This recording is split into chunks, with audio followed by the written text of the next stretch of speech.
Hello and welcome back to the She Gallery Show. Thank you for being with us. You are with us live today with a very special guest, Angel Desso Silva. Angel, thank you for being with us. Hi, how are you? And you are with us live today, and you can join the conversation throughout the segment at 312-738-1060. That phone number will be found on the bottom of the screen throughout the segment. I am good, thank you.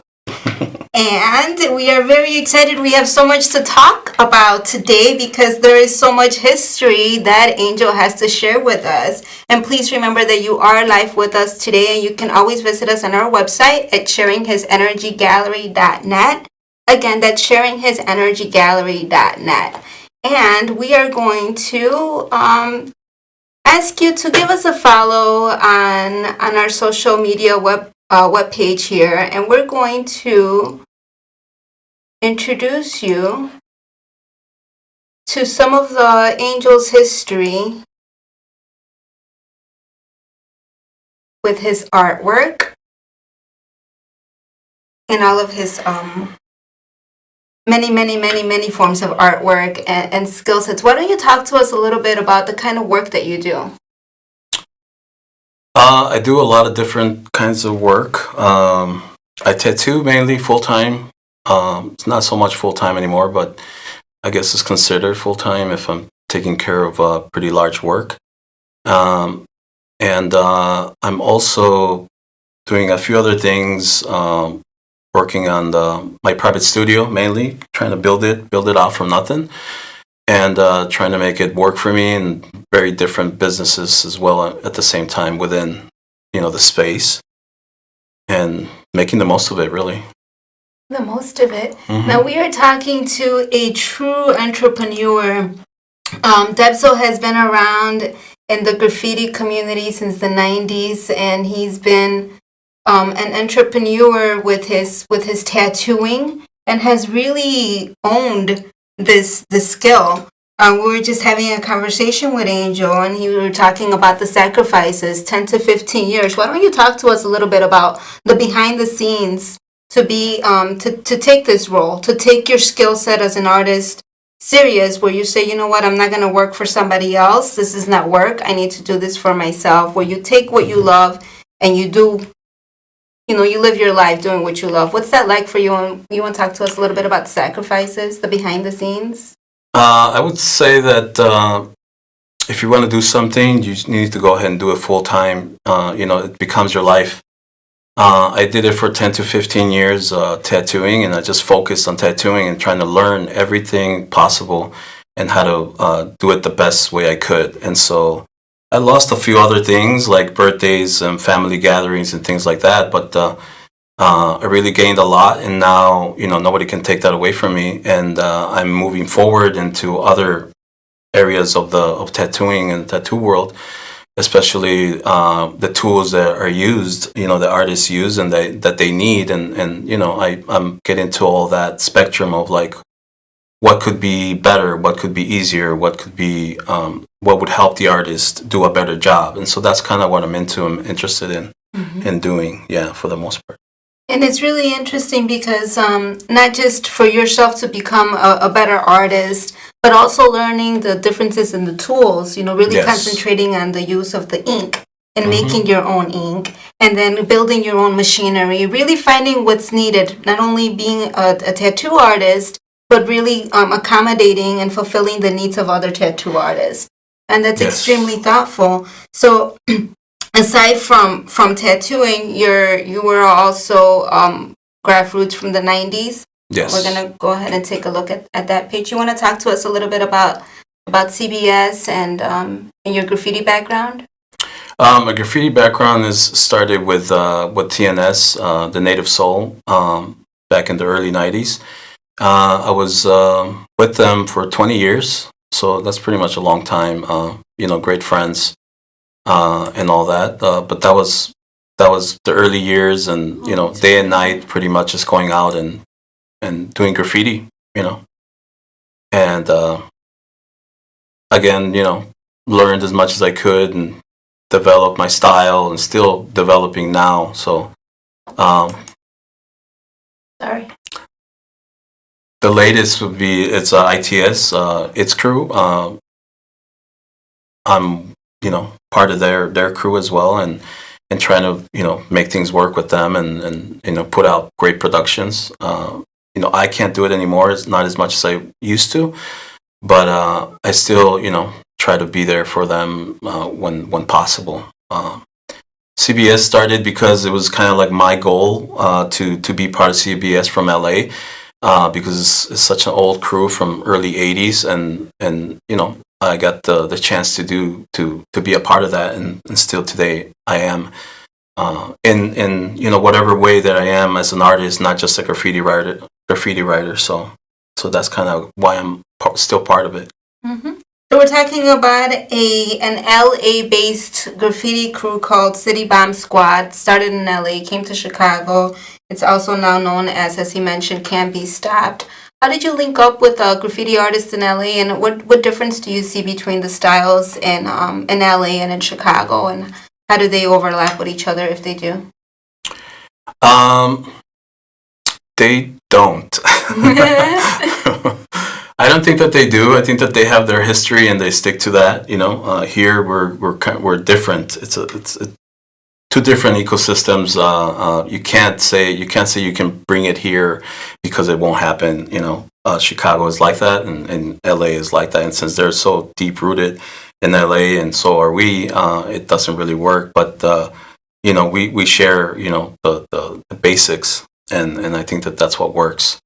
A friend of mine put me on, and they accepted me, and I'm happy about that. So that's all I can say. Yeah.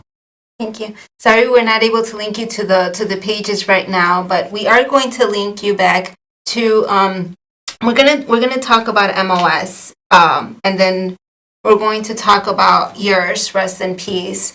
So MOS, Meeting of Styles, has been around for what, 20 years? Prox? Yeah, about so 15, 20 years. I give it an estimate of 20 years, and I remember starting to go to MOS when it first started, and it was like such a cool thing to do, and then it just got bigger and bigger and bigger. And when I first remember MOS, Meeting of Styles, and I know we've talked about this in the past, it is a movement that started in Germany, and it's graffiti crews that get together throughout the world and travel throughout the world and get to know each other. So graffiti already unites within cities, and this just takes it on a way larger scale, and it's extremely organized and thought out. And this has been carried on by Nike for many, many years here in Chicago, and just last year or 2 years ago, it was handed over to you and involved with the city. What was that like, that transition once Nike went to LA and took over? Well, I realized that they were not having it, so I kind of jumped on it, and I talked to the main guy, and he gave me the okay to go ahead and take it over and organize it. He told me I better do a good job. And I actually had 3 weeks to do it, and I guess I pulled it off because we had like about 12 locations and over 300 artists painting in one weekend. So I guess I pulled it off that year, which was good, which was 2019. Mm-hmm. And it happens around September here in Chicago. Mid-September, so before yes. the lockdown here. Yes. Last year we had a problem, which was 2020. Yeah, Mm-hmm. and so I dropped it. I'm not taking care of it anymore. But I don't know if it's still going to go on or not. Dun, dun, dun, dun. Yeah.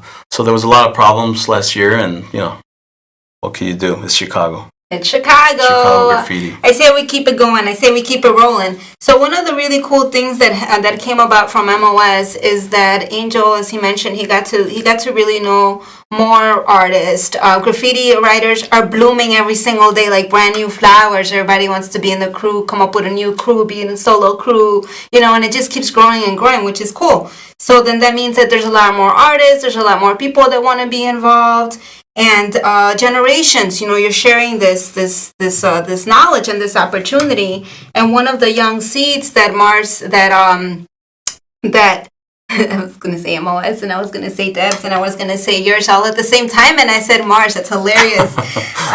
We really did take it there, though. So then Debs reaches out to me after he had already reached out about working with She Gallery or wanting to help She Gallery. He's like, I see what you're doing. You need help here and blah, blah, blah. And he gave us some advice that was very helpful, and we really appreciated that. And then he reaches out and says that he wants to have this fundraiser for yours, a member of a graffiti crew that was killed. He was stabbed in Portage Park by a drunk driver or a drunk person, and one of the artist that was involved was involved in an MOS. So Angel said, I want to give back, and I want to help the family. And so we did what we could. Just like he pulled that off in 3 weeks, we pulled this off in a very short period of time.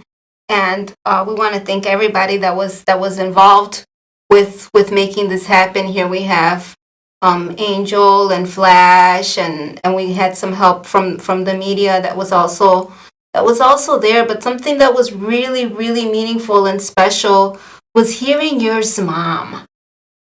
Let's take a look. I know there was a video here. Is this our video?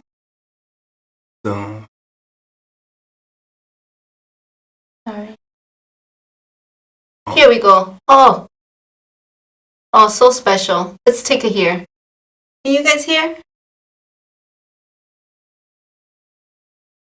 Can you hear? It's muted. Oh, thank you. Okay, I'm gonna rewind it so you guys can hear. This was so special. It was so sweet. Let's see. You guys have to visit our page so that you can really get a glimpse at all of this. That's on mute. Me siento muy orgullosa y muy agradecido con todos los amigos de mi hijo.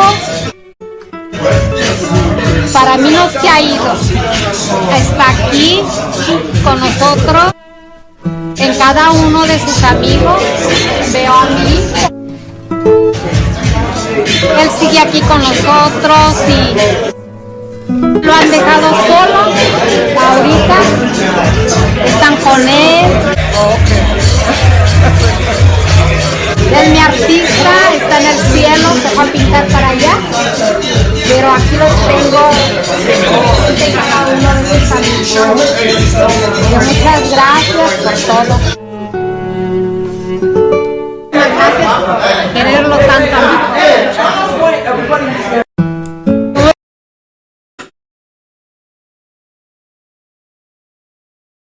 Thank you for doing that. Why don't you talk to us a little bit about yours? I met him there at the location where he was painting, and he was a really quiet guy. He was with Eric's, his friend, and they got a wall, gave him the wall, and he painted all weekend. Took a few pictures of him, but I never caught his face. Always from behind or something. Maybe he moved, or he was, noticing people taking pictures. But I tried to look for one. I have a few of him, but just his back. But also, I just, it was so tragic that I just figured that, the graffiti community should come together and help out, a fallen artist family, in any way possible. And when I asked for artists to donate their artwork, it was countless pieces of art that came through, and I appreciate every one of them that dropped off their work, and we were able to sell it and help out. DJ Greedy also helped out with the auction, and everything went super well. Thank you so much. Yeah. So for those of you who, the first piece that we shared was by Bell, and then the second train was by Haytech, who were not able to donate their work when they were there, and they shared some pieces later. The community really came through. And as we hear Angel talking about, I met him, I may have caught the back of his head, maybe. You really didn't know him. No, I didn't. Neither did I. But we did this and we put this together, and this is why we celebrate hip hop, because hip hop really does that. It truly, truly unites. Bunch of graffiti writers got together, made all these super cool pieces, and we sold every single one of them, and all that money went back to his family. And you heard the mom. Did you hear what she said? For those of you who did not understand what she said because she was speaking in Spanish, she said that she saw her son's face in every single writer that was in that room. Yeah, there was a lot of power in there. I was happy that everything went right, and the community got together and we pulled it off. We made a great event. You truly did. And what else are you doing with the community now? You're taking this your entrepreneurship, and you have your private art studio that you're working on, and you are really taking this across outside of the states. You're working in Mexico and taking all of these skills sets, and all of this back and forth traveling. We didn't get to talk about you being born in Mexico and coming here at the age of 5, coming back. What's that been like for you as an immigrant? Learning your way through the language, bouncing back and forth? Yeah, I lost my Spanish when I was tattooing. I didn't talk to anyone in Spanish, so I had a few friends that did speak, fluent Spanish all the time to me, and it was just super broken after a few years. When I was younger, it was okay, but because I just came from Mexico when I was 15, so I had it, full blown Spanish. But then I lost it by the time I was, 25. And so I'm learning it now again. I'm very, very much interested in speaking it correctly and learning new words. So then as far as Mexico, since I'm going there because my father passed and had property, and we're fixing all the paperwork, and so the property has been left alone for a long time, and now we want to bring it back and try to do something with it where we can sustain the family and the families that have taken care of it there. I'm so appreciative about them being there for years, and being in a bad neighborhood and them having to deal with bad neighbors, for years and years, and now I have to go there and help out and try to bring the best of the property and life in Mexico, really. Thank you so much for that. And he mentions, and we're sorry again to hear about your father. If you don't mind sharing. No, thank you. My father passed last June. All of a sudden, he got COVID, and he didn't tell anyone. He kept, the last time I saw him, he was in the rain changing my sister's car's tire, and we couldn't really talk to him. We were gonna drop off I think it was like a gift for a niece, and that was the last time I saw him. Still in the rain, 79 years old, trying to change a tire. It was always. I think that he knew because something was wrong, because he came looking for me and dropped off some letters that he had for me, and but he didn't say much. He was always like that, never saying anything. I try to tell my friends to spend as much time as you can with your parents. You never know when they're gonna all of a sudden, which is tragic. The all of a sudden thing is the worst thing that can happen to you. So, because you're always trying to figure out why I never said something to them before they pass. So, thank you so much for sharing that. It's very special. Thank you. And Angel just joined She Gallery, so we're very excited and honored. And I noticed that within our members, at least 2 or 3 also had very close family members that also passed due to COVID. And we just really sympathize with everybody that has lost a family member or a loved one due to COVID. It seems like it can't happen to you, or it can't happen to, or we didn't have pre-existing conditions, or we're so healthy, and you just really, really, really never know whether it be COVID or not be COVID. Life is a very, very sensitive thing, and it is a beautiful thing that we celebrate through the arts and through the culture, and cultivating that seems like such a social responsibility. And you've really dedicated yourself to this and to owning your skill and making the best out of your time here. and with us. And let's take a look at some of these super cool tattoos. Why don't you talk to us about some of your work? We could go back to our page and then go find our original page. And you could please remember to visit us at sharinghisenergygallery.net. And here, we could start at your main page. Yeah, that's what it is. Here we go. Let's take a look at some of your work. Here we have some tattoos. Is this the machinery that you do? Yeah, that's the latest machine designed and built. And how did you get into making these machines and learning how to make these machines? I've always tinkered, I always pulled up, when I was younger, I pulled apart my bicycle and put it back together for no reason. Just wanted to know how everything worked. I'm not really good at math, but I just wonder a lot about how things work. And so here's a good example of, something that's bare, nothing's covered, the motor's exposed, everything's exposed, but it works just like this is like a $100, $200 machine, but it works just as good as a $1,000 machine, because it has a motor, and the motor is the one that actually gives you the power and how it runs.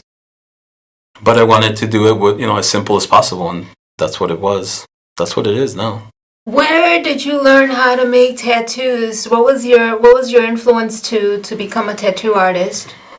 My friends, they kept bugging me about tattooing them, and so it took me a while to gather the money to buy a kit to start tattooing. And I just said, when I get the equipment, we're gonna have to have you sit down for as long as it takes, so till we're done, kind of thing. And they did. And then as soon as I started tattooing, I never stopped. Now I'm slowing down. These last couple of years, I've been trying to slow down and just picking and choosing my my battles, really. So you've gone through tattooing. You also work on murals. You've done graffiti work. You do portraits. You do murals. What don't you do? Well, lately I'm trying to get into the digital, with the iPad. I've had an iPad for the last 4 years. It's the first electronic that I've ever used. I've never had a computer, and as soon as the iPad came out, I knew it was for me. And now I'm getting into this type of work where and I can take this into the NFTs world and make money off of that, and that's where it's going. That's the future of digital artwork. Yeah. And something very interesting. We talk about immigration, and you're traveling back and forth right now. And we just shared with you guys a piece by M.F. Doom, rest in peace. He was never granted legal status here in the States, so he was probably not able to do as much as he probably could have done. And I was talking with a friend earlier today that her friend's family member was tragically killed in Mexico just this past weekend, and they're having a hard time bringing the body back. Yeah. What is up with that? Why are they making it so difficult? What kind of challenges are you facing with starting a business in Mexico and traveling with immigration, if any? Like you mentioned, for example, you're the only one that actually could travel back and forth, so then all that responsibility comes on you as immigrant children still trying to carry on these roots and these traditions, and carry that on when the system makes it so difficult.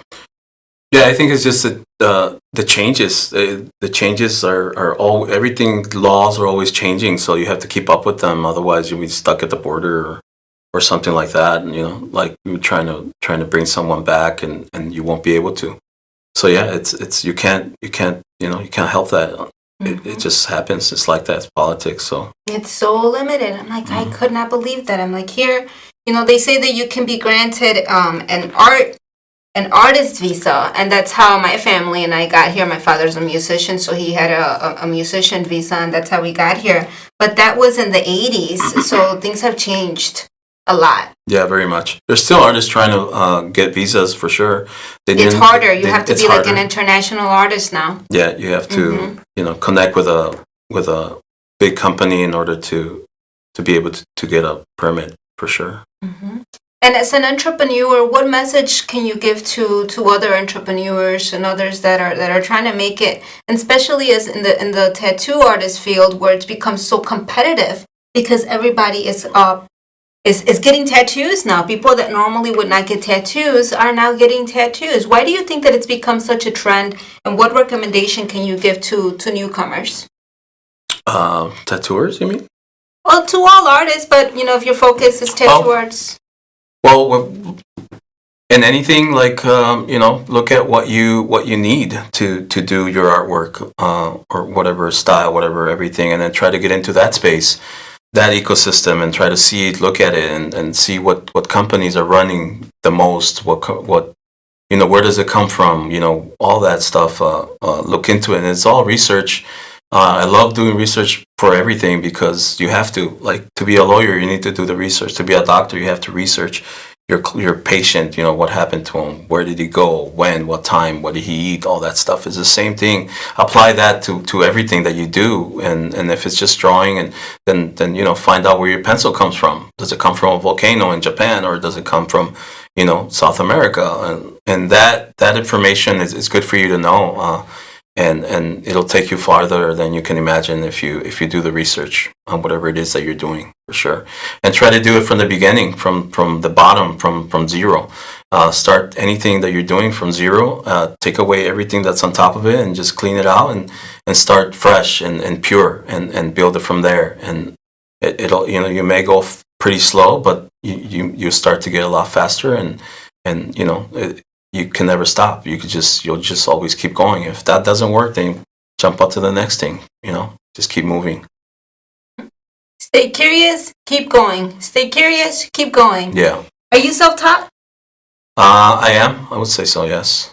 So you dug all this, took apart machines, made your own machines, made your own ink, traveled all of this. for tattoo seminars. That was the first thing I did, and the first two taught me a lot. That I came back, and it was like years after that. Developed.